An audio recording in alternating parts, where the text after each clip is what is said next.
Olá, estamos de volta com mais um programa História Atual. Você com certeza já ouviu falar da energia eólica e durante a campanha para presidente, muito se falou em energia sustentável e percorrendo a região Nordeste, principalmente o litoral e até mesmo o sertão, nós nos deparamos com aquelas enormes torres, né, de geração de energia. E o discurso apresentado por governos e por empresários é que a energia eólica é o futuro do Brasil. Gera emprego, renda, é uma energia limpa, sustentável, onde todos ganham. Ganha o governo, ganham as empresas e ganham as comunidades onde essas torres, esses parques são implementados. Será que é isso mesmo? Será que a energia eólica é realmente sustentável? E para quem ela é sustentável? Como será que as comunidades tradicionais encaram a, esse avanço, esse progresso? Será que combina progresso com o tradicional? Será que combina o desenvolvimento com o cotidiano, com a vida dessas famílias que saem na porta da frente ou na porta de trás de sua casa e se depara com uma enorme torre, né, girando 24 horas? Hoje nós iremos conversar um pouco sobre os impactos dos parques eólicos nas comunidades tradicionais. Não saia daí. Em instantes, vamos conhecer a realidade de uma comunidade que vive o cotidiano da energia eólica.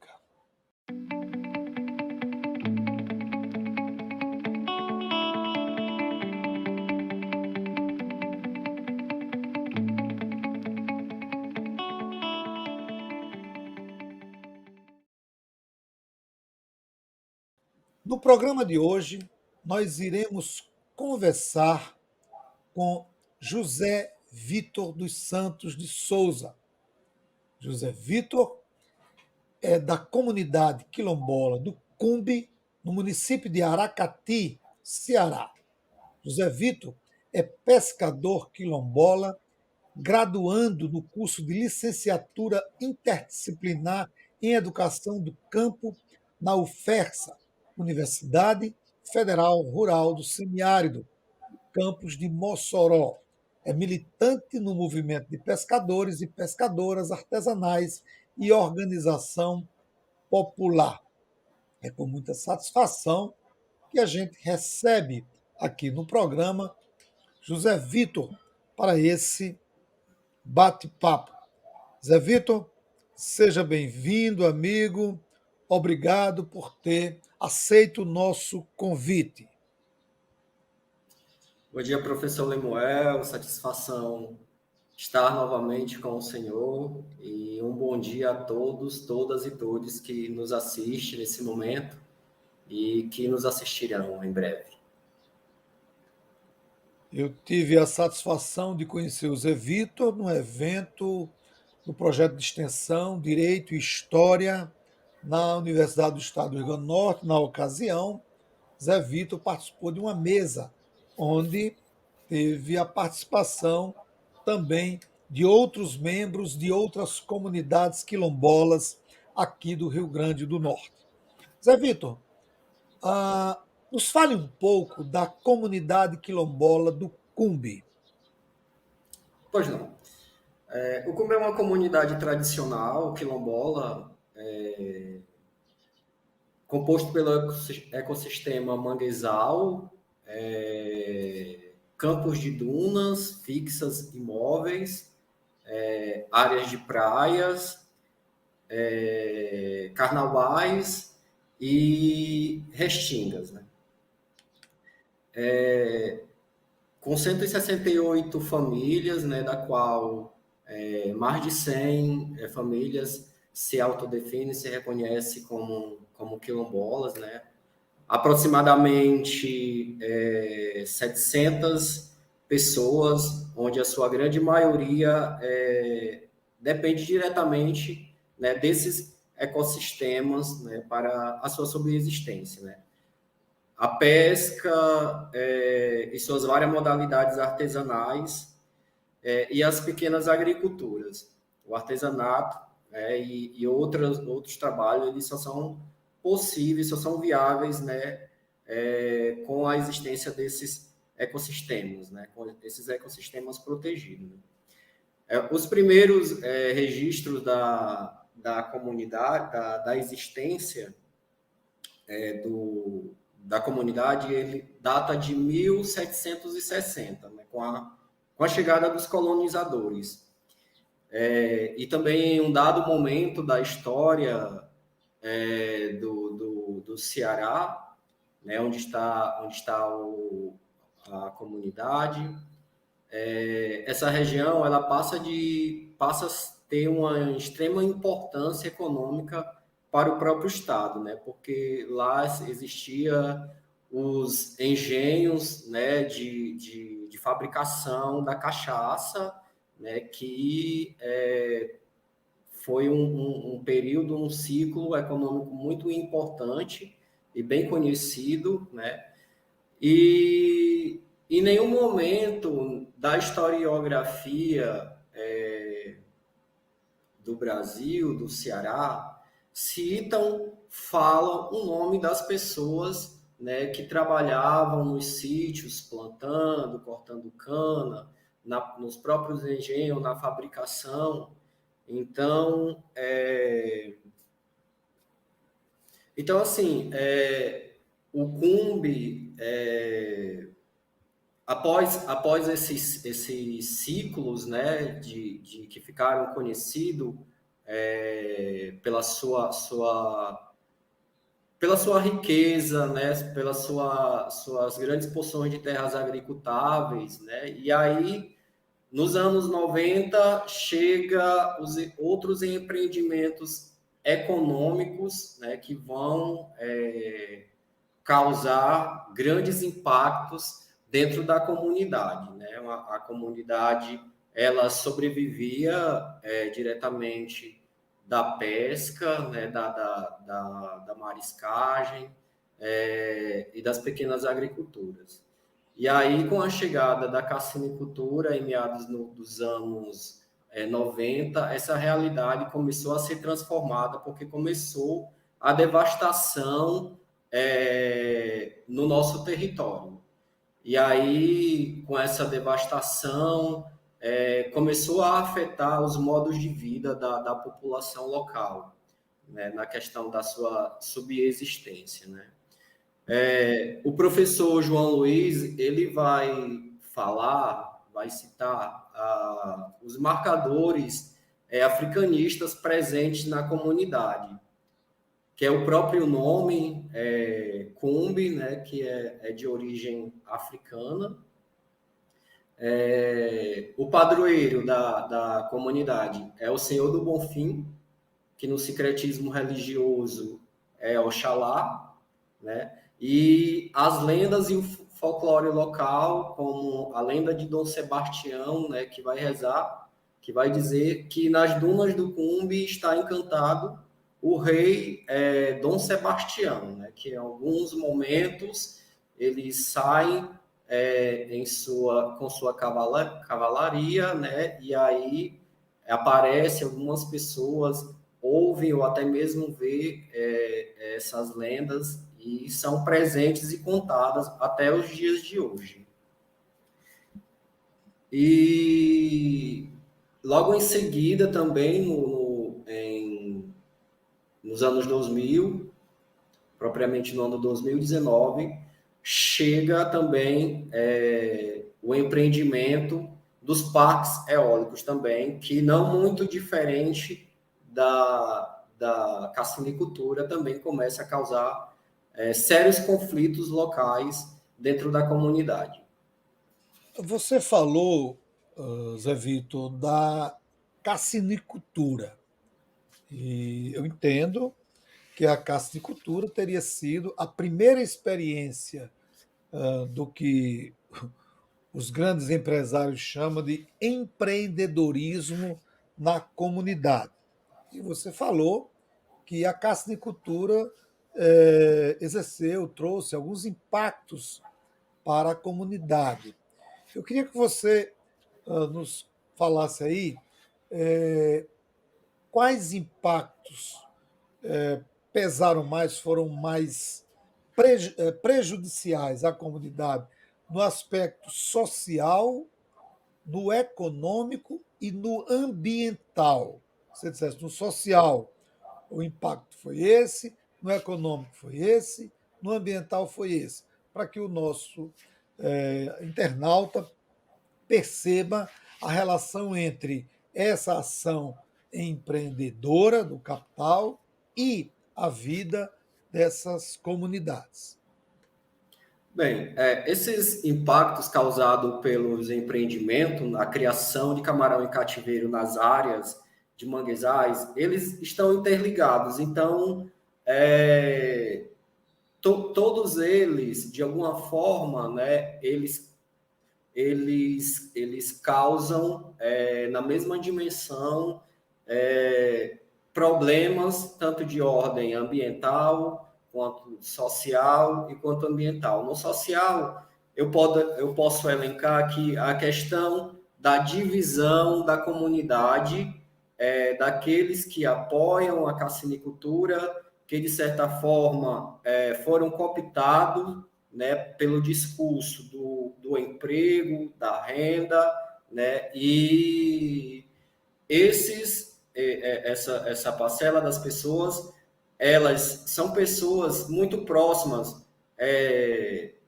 até mesmo familiares, como os irmãos, ou pais ou tios, que hoje em dia e nós nos encontramos em lados opostos, cada um defendendo o seu modo de vida, cada um defendendo o seu interesse, né? Eu acredito que os dois interesses, eles são legítimos, mas ele extrapola à medida que coloca a existência desses ecossistemas que são importantes para as demais famílias, que querem continuar a dar continuidade, vivendo da subsistência de forma digna, né, trabalhando com a pesca, que era uma forma que todos tinham de sobreviver e que, por anos, por gerações, nenhum desequilíbrio tinha acontecido a partir da chegada desse empreendimento. O ambiental, a destruição em si das áreas, né, para a construção dos tanques, ele faz com que cause um desequilíbrio muito grande, né, nesses ecossistemas, né, porque é um ecossistema bastante sensível, né, ele abrange, além da fauna local existente, né, da questão biológica que existe nesse ecossistema, as vidas marinhas também, né, elas dependem desse ecossistema também para a sua reprodução, né? Então, a destruição, os dejetos que são jogados para dentro das gamboas e vão para o rio, e isso causa a mortandade de várias espécies, né? E além também da questão da salinização dos corpos de águas que se encontram no Cumbe. O Cumbe tem um reservatório de água que abastece por décadas a população do município de Aracati. Então, está em risco não só as espécies que lá vivem, então, também como o abastecimento de água potável para as pessoas. Qual foi o outro aspecto? Ambiental, social e econômico. Isso. E a partir do momento que, né, impossibilitam que os pescadores e pescadores retirem seu sustento, né, e também para a comercialização, né, essas atividades econômicas afetam também economicamente, né, na questão da venda do pescado, na comercialização.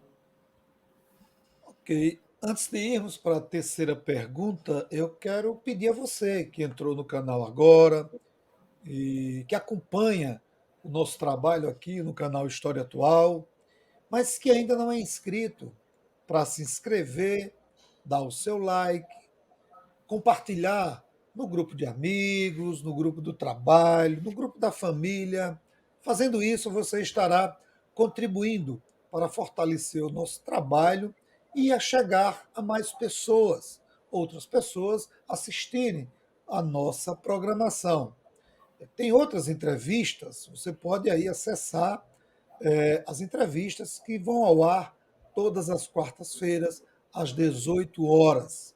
E agora, em dezembro, a nossa programação, o nosso quadro, a nossa grade de programação retornará à, à normalidade. Nós teremos um programa diário de comentários políticos, que irá ao ar às 18 horas. E também a resenha do cangaço, que vai ao ar na sexta-feira, quinzenalmente. Você também pode dar sugestões de tema. Você sugere, a gente coloca aqui na agenda e vai fazendo contato com pessoas que são especialistas, que têm experiência, que têm pesquisas sobre aquele tema que você escolheu. Vitor, você falou aí em energia eólica.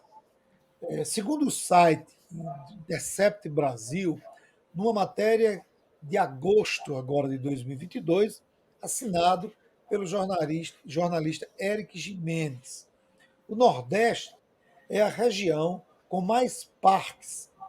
Segundo o site, são 930 ao todo, 610 em operação, 143 em construção e 177 com licença de instalação concedida. A comunidade do Cumbe é uma das dezenas de comunidades tradicionais que tem instalado em seu espaço o parque eólico. Como foi o processo para a instalação desses parques?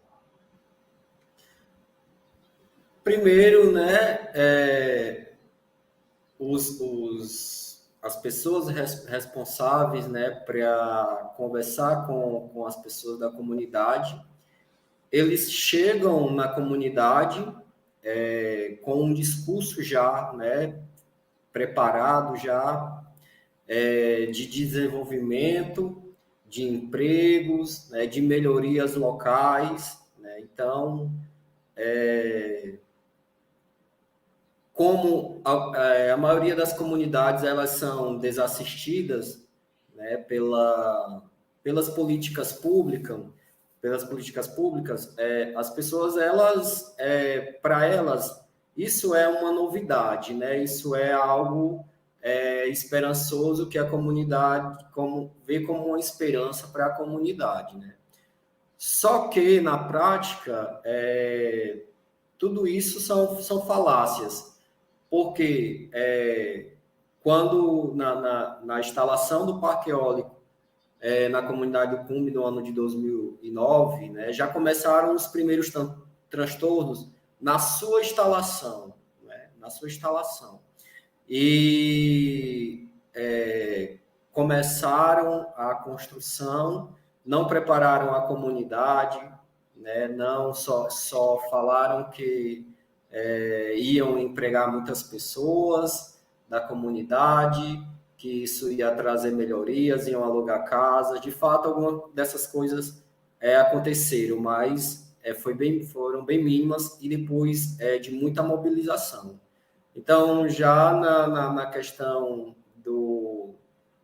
da própria tranquilidade que era a comunidade, de repente se vê com um arsenal gigantesco, com um tráfego gigantesco de maquinário, de veículos pesados transitando dia e noite né, para estar levando material para fazer a parte de terraplanagem. Isso acontecia vários problemas de rachamento de parede das casas nas mediações da estrada, de acidentes, com a chegada de muitas pessoas de variadas regiões. Isso também trouxe problema para dentro da comunidade, porque de repente tinha 1.000 e tantas pessoas, 1.000 e tantos homens trabalhando dentro da comunidade. E isso gerou um aumento do consumo de álcool na comunidade. Muitas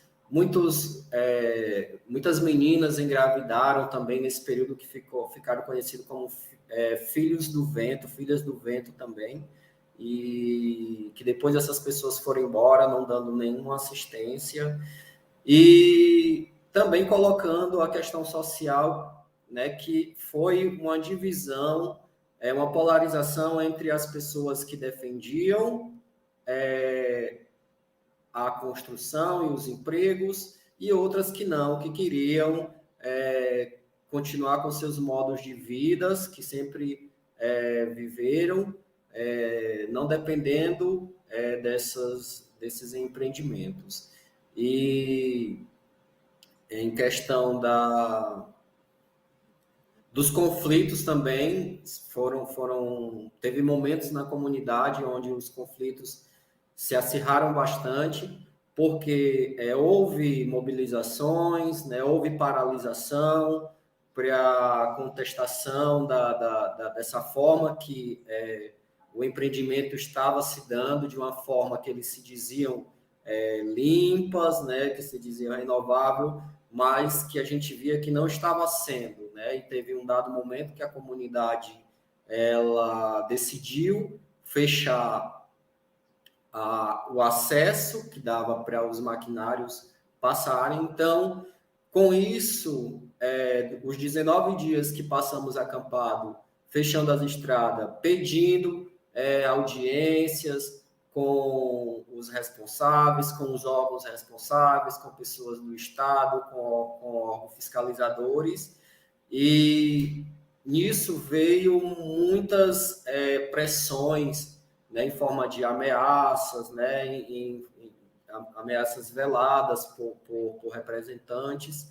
Então, isso nos preocupou bastante, né, porque teve momentos bem conflituosos mesmo de pessoas terem que ir embora, ou então pessoas terem que ser protegidas pelo programa de proteção da pessoa que defende o direito humano. Então, assim, foi bem impactante, né? A gente tinha uma vida muito normal dentro da comunidade, e aí, de repente, a gente também passou a perder os acessos às lagoas, que eram utilizados para o lazer da comunidade, né? Para a pesca, o acesso à praia também, que era onde muitos pescadores pescavam, ia também para a praia para os seus dias de lazer. Então, nós tivemos muitas percas, e toda essa falácia do emprego, né, das melhorias, isso nunca aconteceu. Algumas coisas que nós pautamos, né, que a gente reivindicou, foi através, né, de tensionar, de acionar o Ministério Público, a Defensoria, que depois de muito desgaste nós viemos conseguir algumas coisas que foi pedido para a gente sair da estrada, né? Uma delas foi a estrada, um acesso à comunidade, porque os carros transitavam na lama, no período de inverno era na lama, né? As crianças, quando iam para a escola, né, elas chegavam toda suja, porque os carros passavam, jogavam lama, né? Era praticamente intransitável. E no período do verão era poeira, né? As casas eram todas tomadas pela poeira, causando vários problemas de saúde e respiração. Então, foram situações bem mesmo preocupante dentro da comunidade com a implantação, com a chegada, e isso se estendeu até os dias de hoje, né? Hoje se estende ainda nos dias atuais. Vitor respondeu a quarta pergunta, que foi o impacto dos parques eólicos na comunidade. Vitor, como é que esses impactos eles trouxeram problemas, tanto de ordem ambiental, como o próprio cotidiano da comunidade? Como é que a comunidade, você falou aí que existem divergências internas da comunidade. Isso, tanto quando foi para a implantação da carcinicultura, como posteriormente na implantação do parque eólico. Como é que hoje a comunidade lida com essas divergências internas?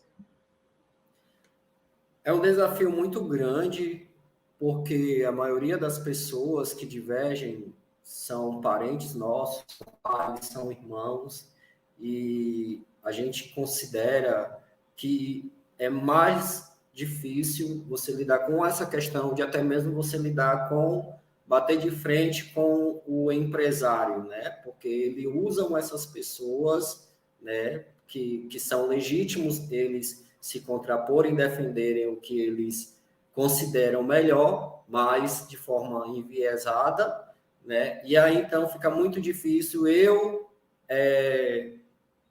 discutir em um espaço com meu pai, com o irmão, com possíveis agressões, que teve momentos de alguns debates que foi bastante tenso por conta do que era apresentado, do que a gente dizia que a gente se contrapõe sempre, dizendo que esses empreendimentos representavam graves ameaças à comunidade, ao meio ambiente, né, ao sossego, à paz que nós existíamos. Então, essas pessoas, por muitas vezes, se exaltaram, né,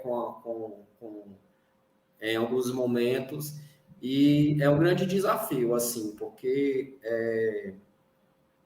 a comunidade, né, ela dividida, ela só perde, né? Ela não tem forças para que, de fato, a gente possa enfrentar o problema e dizer que somos a comunidade unida e dizer que o que eles fazem ali não é certo, né? E que se eles estão ali, eles terão que nos respeitar enquanto comunidade tradicional, respeitando nossos modos de vida, respeitando a nossa cultura, respeitando os conhecimentos tradicionais e não a forma que eles chegam e acham que a gente tem que obedecê-los e ser cativo para eles fazerem o que bem entender. Vitor, eu vou fazer uma pergunta aqui. Eu estava fazendo minhas anotações e não estava no script, mas você fica muito à vontade para responder. Como é ou se tem um retorno financeiro para a comunidade? Se tem um retorno financeiro para a comunidade, isso é pago para as pessoas individualmente ou é pago para a comunidade? E o que essas pessoas recebem é suficiente realmente para mudar de vida, como, como diz o discurso de, de sustentabilidade, de melhoria? Como é que funciona isso? Você sabe? O que a gente pôde observar durante toda a existência do parque eólico, que em alguns momentos, quando, quando nós avançarmos um pouco nas pautas que nós queríamos, por exemplo,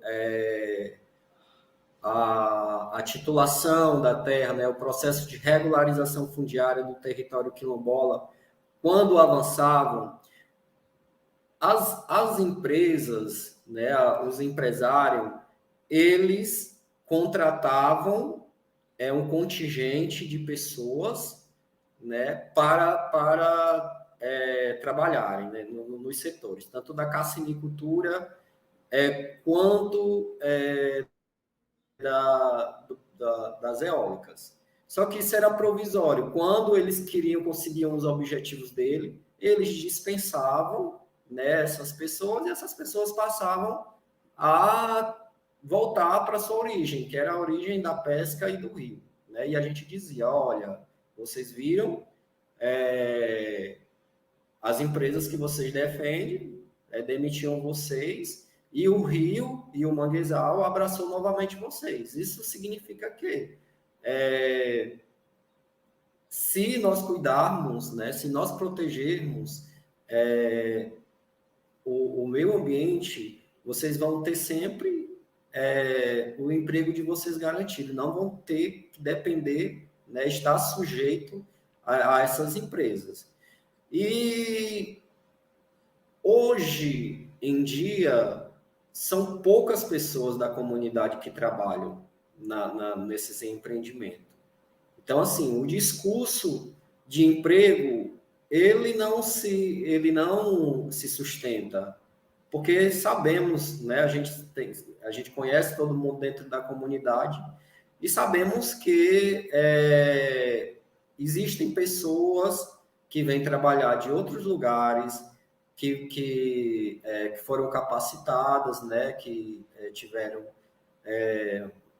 curso profissionalizante nessas áreas, e aí os empregos, eles passaram a automatizar a vigilância, então hoje em dia não é feito mais por seguranças, e sim por câmeras, então dispensaram também um contingente muito grande de pessoas que trabalhavam nas guaritas, nos monitoramentos. Então, essa questão, ela não se sustenta do emprego. E em questão de algum aporte financeiro para a comunidade, é zero, não existiu nenhum. O que existiu foram eles fizeram alguns cursos, né, alguns cursos básicos de manicure, de cabeleireiro, enfim, coisas que a comunidade já sabe fazer já em seu cotidiano. Mas em relação a essas melhorias, nunca existiram. O que existiu, o que aconteceu foi por conta das mobilizações e dos processos que nós abrimos, né, no Ministério Público, como foi a construção do Museu Comunitário Arqueológico, que era para guardar as peças dos sítios, né, onde foram construídos o parque eólico, e tiveram que ser retiradas várias peças arqueológicas. E aí, daí então, a gente conseguiu, através da justiça, que fosse destinado o dinheiro para a construção desse museu. Estamos caminhando para o final da nossa entrevista. José Vito dos Santos, da comunidade quilombola do Cumbe, no município de Aracati, Ceará, que divisa com o Rio Grande do Norte. Segundo algumas matérias, algumas reportagens, inclusive essa do Intercept Brasil, a promessa de energia limpa e sustentável é uma falácia do capital e uma forma de dominação estrangeira sobre as terras brasileiras através do arrendamento. Isso é o que algumas matérias jornalísticas e alguns estudiosos, alguns pesquisadores afirmam com relação a essa grande promessa de desenvolvimento do Brasil e com foco no Nordeste. Vitor, você concorda com essa afirmação?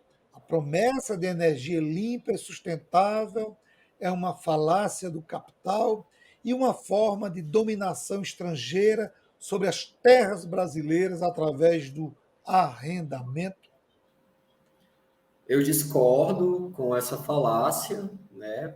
por ter vivido isso na prática, né? E também por ter experiências com outras comunidades também, que sabendo da nossa luta, da nossa resistência contra os parques eólicos, questionando esse discurso que eles vendiam, né, para o mundo da energia limpa, renovável. Isso pode existir em outro canto, não aqui nas nossas comunidades tradicionais. Tivemos na comunidade visita de um pesquisador americano com uma de suas orientandas de um doutorado, e ele ficou abismado, porque ele contou que lá nos estados, lá nos Estados Unidos, alguns estados dos Estados Unidos, que se tem as eólicas, era totalmente diferente como se dava a implantação. Então, as pessoas pediam porque realmente traziam muito benefício para elas, questão de infraestrutura, né? E não eram construídas em áreas, né? Áreas como dunas, como áreas que tivesse ainda algum ecossistema existente, mas já nas unidades de plantações da agricultura lá. Então, já era em uma área afetada. Aqui é muito diferente, porque o racismo ambiental, a desigualdade ambiental, né, impera muito, né, nas comunidades tradicionais, que são desassistidas, né, pelo Estado, pelos seus governos, né, e também possuem muita riqueza, né, como o próprio Cumbe tem além da riqueza ambiental, né, que é os seus ecossistemas, também a riqueza, o patrimônio imaterial, que é a cultura, né, que são todas as histórias existentes, o modo de vida, né, então se dá de forma bem diferente, né, bem agressiva aos povos, né? Eles ignoram a existência da comunidade, né? Eles vendem aquilo como se fosse uma grande área desocupada, enquanto, na verdade, várias comunidades precisam, não é só o Cumbe, mas várias comunidades precisam desses ecossistemas. Então, esses discursos, né, eles são muito bonitos, de energia, de emprego, de desenvolvimento sustentável, mas todas as comunidades que existem, esses empreendimentos, elas são afetadas com esses tipos de situações, né? E algumas conseguem se mobilizarem para lutar, para que pelo menos se preserve algo do que já existia, mas algumas nem tantas, né? Umas já são extintas, são levadas as pessoas a irem, né, embora do lugar que nasceu, do lugar que seus pais e seus avós nasceram. Então, tudo isso é uma perca muito grande, né, para essa população. Estamos chegando ao final da nossa entrevista com José Vitor, da comunidade quilombola do Cumbe, no município de Aracati, Ceará. Eu vou agora abrir para Vitor fazer as suas considerações finais, amigo.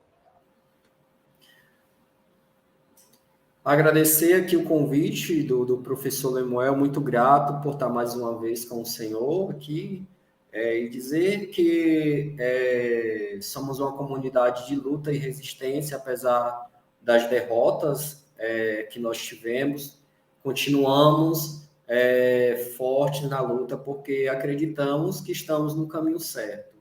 Recentemente, nós fomos afetado com algumas notícias negativas, que uma foi a venda de uma ilha que é de extrema importância para a comunidade, que é uma área preservada, né? E parte da comunidade se utiliza dela para a pesca.